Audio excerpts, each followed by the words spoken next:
मित्रांनो, शिवादादा खंडागळे या यूट्यूब चॅनलवरती आपले स्वागत आहे. तर आपण याच्या आधी मेंढ्यांबद्दलचा व्हिडिओ केला होता. ही दिगंबर तागड दिगुदाजी बसलेली इथं. तर यांच्याकडं मेंढ्या आहेत, पण आता पुढील त्यांची योजना आहे बिटल शेळी पालन करायचं चालू करायचं आम्हाला. तर त्याबद्दल आपण आता माहिती पाहणार आहोत. तर आता आपण बिटलबद्दल माहिती त्यांच्याकडून ऐकून घेऊ. तर आता आपण बिटल या शेळीबद्दल माहिती पाहणार आहोत. ही आहे बिटलची उत्कृष्ट शेळी आहे मित्रांनो, खूप छान अशी शेळी आहे. तर दिगुदाजींकडून आपण माहिती घेणार आहोत. राम राम. राम राम दाजी, राम राम.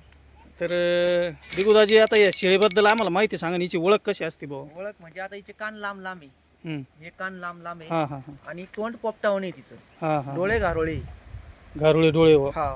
आणि लांबट उचट शेळी, सडा पारुंबेत चांगली आणि उत्पन्नाला लय भारी. आता ही किती महिने शेळी? आता समजा ती 1.5-2 महिन्यात जणात. वय किती असं नाही शेळीचं? वय म्हणजे दुसरं झोप आहे आता. दुसरं झोप म्हणजे किती वर्षाची बरं? आता तरी 2 वर्ष झाली. 2 वर्ष का? हा. तर मित्रांनो, आता यांनी बिटलची आपल्याला ओळख सांगितली. तर ही शेळीचे कान लांब लांब असतात, डोळे घारुळे, हिचं पोपटासारखं नाक असतं आणि लांब लचक आणि उंच शेळी असते मित्रांनो. तर हिच्यापासून उत्पन्न ही खूप फास्ट आणि चांगल्या प्रकारचं असतं. तर दिगंबरराव, किती महिन्याची गाभण आहे आता ही? आता ती 3.5 महिन्याची गाभण आहे. म्हणजे अजून 1.5 महिन्यानं जणन का? 1.5 महिन्यात ती जणात. किती बकरं देईन अंदाजे? दरवेळेस 2 देते. पाठी जरी झाल्या तर उत्पन्नाला भारी, बोकडे जरी झाले तर उत्पन्नाला भारी. बरं, साधारण या शेळीची किंमत किती बरं आता? साधारण तरी 50-55 हजार लिखी. 50-55 आणि हजार. 2 बकरं जर दिली, हा.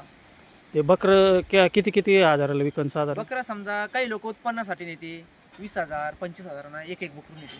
6-6 महिन्याचं बिराड तयार करला, कोणाला सांभाळायचं असलं तर कुरबानीसाठी सांभाळतात. आता तुमचा किती शेळ्याचा प्लॅन आहे आता? आता आमच्या जवळ 25 शेळ्या आहेत. 25. हा.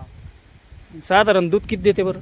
दूध समजा ती एका टायमात 1.5 लिटर होती. 2 टायमाचं 3 लिटर. हा. पण 3 खाटी झाल्यावर दूध काढायचं. हां बकरं जवळ बकरं आहे का तवर आम्ही दूध काढीत नाही. हां मग ते बकराचं बालसं तुटत. हां. बालसं तुटलं म्हणजे बकरू काय होतं, नादन होत चालत. सगळं दूध बकरांनाच पाजायचं. बकरांनाच. बरं. तर 25 शेळ्याचा प्लॅन आहे बा. हा. 25 शेळ्याचा प्लॅन आहे आमचा. साधारण किती खर्च येईल बरं 25 शेळ्याला? 25 शेळ्याला तरी आम्ही समजा खाट्या जरी घेतल्या, खाट्या शेळ्या हां.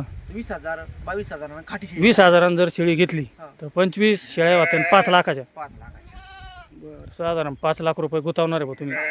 पण मग उत्पन्न वाढतं ना आम्हाला ते. हां, मग 5 लाखापासून समजा एक बकरू जर 20-20 हजारानं, तर 25 शेळ्यापासून 50 बकरं येतील. 50 बकरं होते.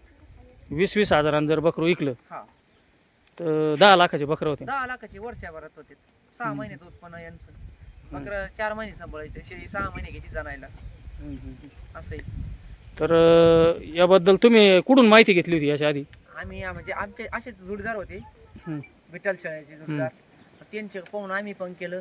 मग त्यांना आम्ही मेंढीची माहिती दिली, त्यांनी आम्हाला शेळीची माहिती दिली. आता तुमच्याकडे मेंढ्या आहे बरं का? आहे की हा. नाही? हे बघा मित्रांनो, यांच्या मेंढ्या 100 ते 125 मेंढ्या आहेत यांच्याकडे. आणि आता पुढील योजना यांची बिटल शेळी पालनाची आहे. तर तुम्हाला यांना खूप अनुभव आहे तसा शेळी मेंढी पालनाचा. तुम्हाला इथे कधी पण बिटल शेळीबद्दल पण जर माहिती असेल तर मदत करतील. यांचा नंबर आम्ही डिस्क्रिप्शनमध्ये टाकणारच आहोत. तर हे बघा, दिगुदाजींना तसा खूप अनुभव आहे. आणि हिच्या बकरांना साधारण बकरं झाल्यावर डोस वगैरे द्यावा लागते का? हा. 3 वारात झाले का ओली डोस चालू करायचे, 2 ml 3 ml. त्याच्यामुळे काय फायदा होतो? त्याच्यामुळे बकरू काय करतं, वजन वाढतं. वजन वाढलं म्हणजे आपल्याला विकायचं असलं ना, उत्पन्न आपलं फायदा होतो ना. असं आहे. आता या शेळीची उंची किती आहे बरं साधारण?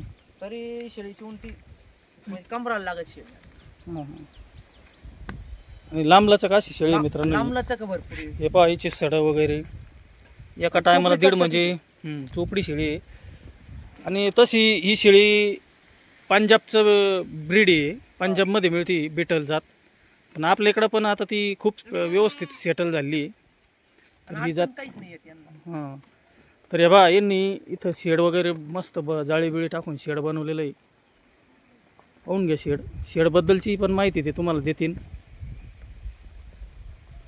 जाळी वगैरे टाकलेली आहे. रानामध्ये सध्या बिबटे वगैरे यांचं भेव असतं, तर यांनी बंदिस्त अशी जाळी वगैरे टाकली म्हणजे बिबट्याचं टेन्शन नाही राहणार.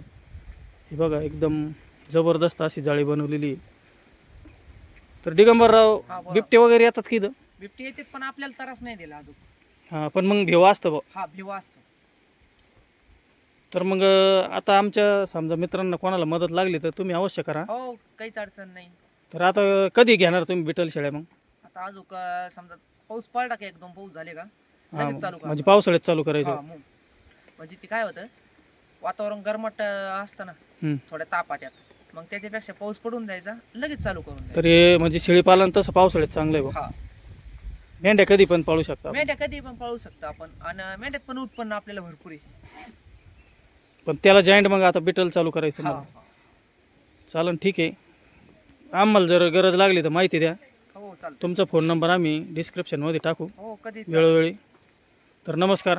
नमस्कार.